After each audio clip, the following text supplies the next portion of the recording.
کہتے سویرے سویرے آیا تو کہنے لگا حضور مجھے توبہ کرا دے، آج کے بعد نہ جھوٹ بولوں گا، نہ حرام کھاؤں گا، نہ شراب پیوں گا۔ تو کہتے ہیں جتنے لوگ بیٹھے تھے کان کھڑے ہو گئے، کہا تجھے کیا ہوا؟ کہنے لگا 11-12 سال کا نوجوان آیا مجھے توبہ کرا گیا، چڑھتی جوانی، 11-12 سال 14-15 سال کا بچہ مجھے توبہ کرا گیا۔ تو کہتے ہیں ہم محض حیرت ہوئے کہ اتنا سا بچہ؟ تو کہتے ہیں کسی نیک باپ کا بیٹا تھا، کسی پرہیزگار ماں کا بیٹا تھا، گھر میں تربیت۔ اتنے بچے تو خانقاہ بھی نہیں جاتے، اتنے سے بچے تھوڑی کسی ادارے کے فارغ التحصیل ہوتے ہیں، کس مدرسے سے پڑھے ہوتے ہیں؟ کہتے چھوٹی سی عمر۔ تو کہا جناب آپ کو کیسے ملا؟ تو وہ شخص کہنے لگا حضور کل میں گیا بازار، میں نے بغداد کے چوک سے 10 کلو مچھلی بھی خرید لی اور کچھ اور ضرورت کی چیزیں بھی، مہمان آنے تھے، وہ سارا کچھ خرید کے میں جب نکلا تو سامان زیادہ ہو گیا۔ چوک میں مزدور بیٹھے ہوتے تھے، میں نے کہا بھئی میرے ساتھ فلاں محلے تک سامان پہنچانا ہے۔ وہ بچہ کہنے لگا چچا اگر میں چلوں تو، میں نے اس کو ایڈریس وغیرہ بتلایا تو 3 دینار مزدوری طے ہو گئی سامان گھر پہنچانے کی۔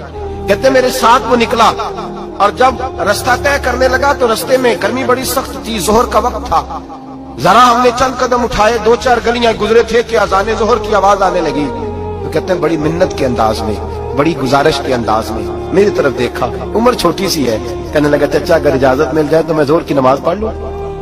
کہتے ہیں میں ایک جگہ پھٹے پہ بیٹھ گیا اور گپے کرنے لگا، سامان وہاں رکھا، میں نے کہا پڑھ لے نماز۔ کہتے ہیں بچہ نماز پڑھنے چلا گیا، باقی لوگ دیر سے آئے، وہ نماز پڑھ کے جلدی آ گیا۔ میں نے کہا بیٹے تو جلدی آ گیا ہے؟ کہنے لگا اس لیے جلدی آیا ہوں کہ آپ یہ نہ سمجھے یہ کام چور ہے، میں نے نفل چھوڑ دیے ہیں، فارغ ہو کے پڑھ لوں گا۔ کہتے ہیں سامان اٹھایا، رستے میں گرمی شدت کی تھی، اس کا پسینہ بہنے لگا، میں آگے بڑھا، میں نے کہا بیٹے سامان تھوڑی دیر کے لیے مجھے دے دو، گرمی زیادہ ہے۔ کہنے لگا چچا کسی کا تربیت یافتہ ہو، کسی نے ٹریننگ دی ہے، کہا ماں باپ نے کہا تھا حرام لقمہ گھر نہ لانا، کہا بات کیا ہوئی؟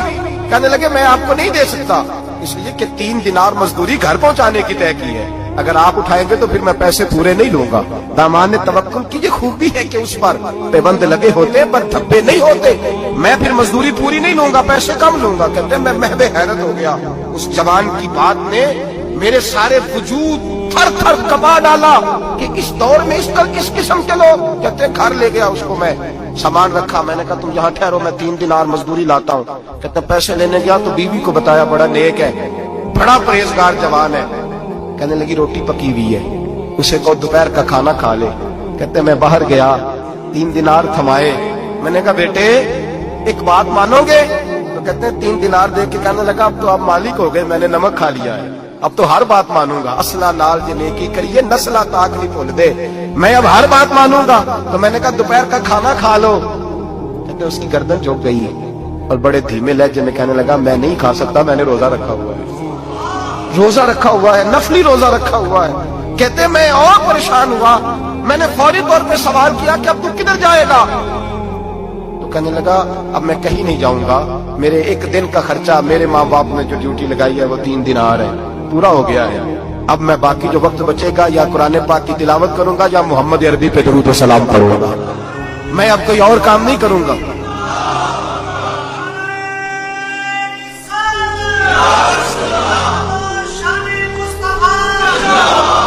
شخص کہنے لگا کہ میں نے کہا افطاری کر لینا، کہنے لگا مجھے مسجد بتا دو، میں جا کے اللہ اللہ کرتا ہوں، مجھے شام کو لے آنا۔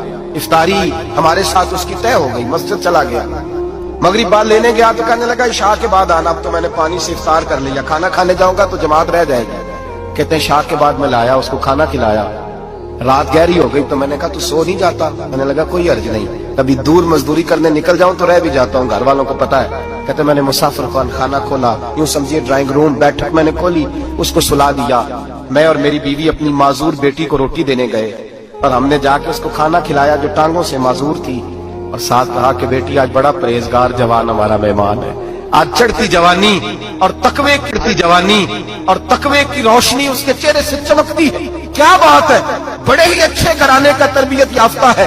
کہتے ہیں بچی کو کھانا کھلا کے لوٹے، اپنے کمرے میں سو گئے، بیٹی اپنے کمرے میں لیٹ گئی، ترس گئے تھے کہ بیٹی قدموں پہ چلے۔ تہجد کا وقت ہوا تو دروازے پہ دستک ہوئی، بڑی بے چینی کے ساتھ اٹھے میاں بیوی کون ہے؟ بیٹی کی آواز آئی ابا جی دروازہ جلدی کھولیں۔ کہتے ہیں کلیجے پھٹنے لگے، ذہن بکھرنے لگے، سوچے ہیں کہ وہ 2-1 منٹ ہمارے اوپر پہاڑ بننے لگے، دروازہ کھولا تو وہ بیٹی جس کے لیے ترس گئے تھے کبھی چلے گی، وہ اپنی ٹانگوں پہ کھڑی ہے،